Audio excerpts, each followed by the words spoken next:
Hi friends, வாங்க cooking with சரசுக்கு போகலாம்.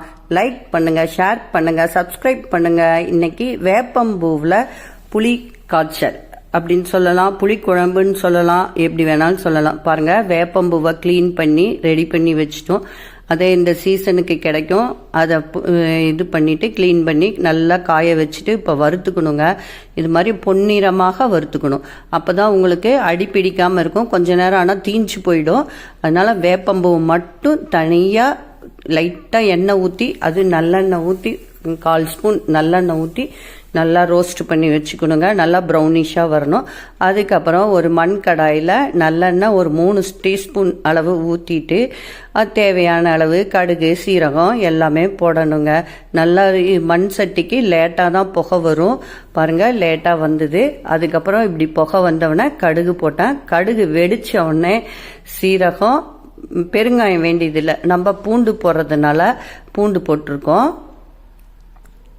பாருங்க, இப்போ நான் சீரகம் நல்லா வெடிச்ச சத்தம் கேட்டவுடனே சீரகம் போட்டு விட்டுருக்கேன்.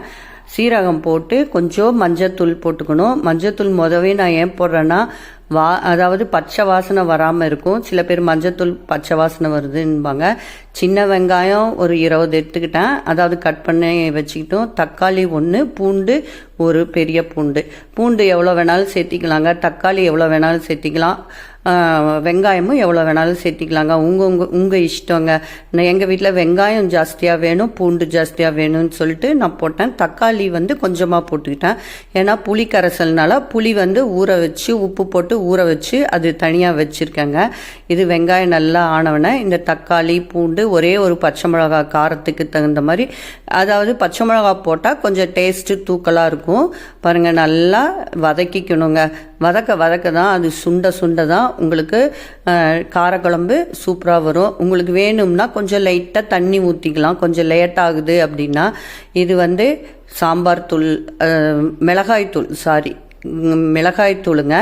மிளகாய்த்தூள் போட்டுட்டு அதுவும் நல்லா கலந்துக்கணும். இது காஷ்மீரி மிளகாய்த்தூள். இது எதுக்குன்னா கலர் கிடைக்கிறதுக்கோசரம் அந்த மிளகாய்த்தூள். தனியாத்தூள் 1 ஸ்பூனு. இது எல்லாமே ஒரு ஸ்பூன் போட்டுக்கணும். நான் சொல்கிறது 3 பேர்த்துக்கு 4 பேர்த்துக்கு அளவு சொல்கிறேங்க. இது பாருங்கள், பெருங்காயத்தூள் போடணும். பெருங்காயத்தூள் போட்டால் தான் அந்த கசப்புக்கு ஈடேறும் அப்படின்னு சொல்லிட்டு எப்பயுமே இந்த புளிக்குழம்பு, காரக்குழம்புக்கு பெருங்காயத்தூள் அதுவும் வறுத்து பொடி பண்ணி வச்சுக்குவோங்க. அது தனியாக போட்டு வச்சுட்டோம்.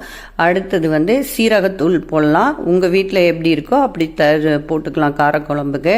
பாருங்கள், இது எவ்வளோ நான் ப்ரௌனிஷாக வறுத்து வச்சுருக்கேன்னு பாருங்கள். சூடு ஆறாட்டும். அதாவது வேப்பம்பூ சூடு ஆறுறதுக்குள்ள இந்த பக்கம் இந்த காரக்குழம்புக்கு வேண்டியது இந்த புளி கரைசல் சொன்ன பாருங்க. ஒரு நெல்லிக்காய் அளவு புளி ஊற வச்சு அது நல்லா பிழிஞ்சு இப்போ இது புளி குழம்புனால 2 டம்ளர் புளி காய்ச்சி போட்டுக்கலாங்க. அது சுண்ட உங்களுக்கு கம்மியாயினே வரும் தண்ணி. கருவேப்பிலை, கொத்தமல்லி முதவே போட்டுட்டேன். ஒவ்வொருத்தவங்க கடைசியில் போடுவாங்க. ஏன்னா இது ஒரு டேஸ்ட்டாக இருக்கும். லாஸ்ட்டில் போடுறது அது ஒரு டேஸ்ட்டாக இருக்குங்க. நம்ம கிட்ட இருக்கிறது எப்படி இருக்கோ அப்படி வச்சுக்கலாம். கொத்தமல்லி இருந்தாலும் போட்டுக்கலாம், கருவேப்பிலை இருந்தால். எங்கள் வீட்டில் 2மே இருந்தது. பாருங்கள், வறுத்து வச்ச அந்த தனியாக வச்சுருக்கோம் தானே வேப்பம்பூவு. இது வேப்பம்பூ சீசனுங்க. இப்போ வேப்பம்பூ செடியிலேருந்து பறித்து காய வச்சு வச்சுருவோங்க. இது 1 வருஷம் ஆனாலும் கெடாமல் சூப்பராக இருக்குங்க. இது பாருங்கள், நல்லா வேப்பம்பூ இதாகிடுச்சு. அதில் கலந்துட்டு நல்லா ஒரு தட்டு போட்டு மூடி வச்சுக்கணுங்க. அப்பப்போ கலந்து விடணும். ஏன்னா தீஞ்சிடும்.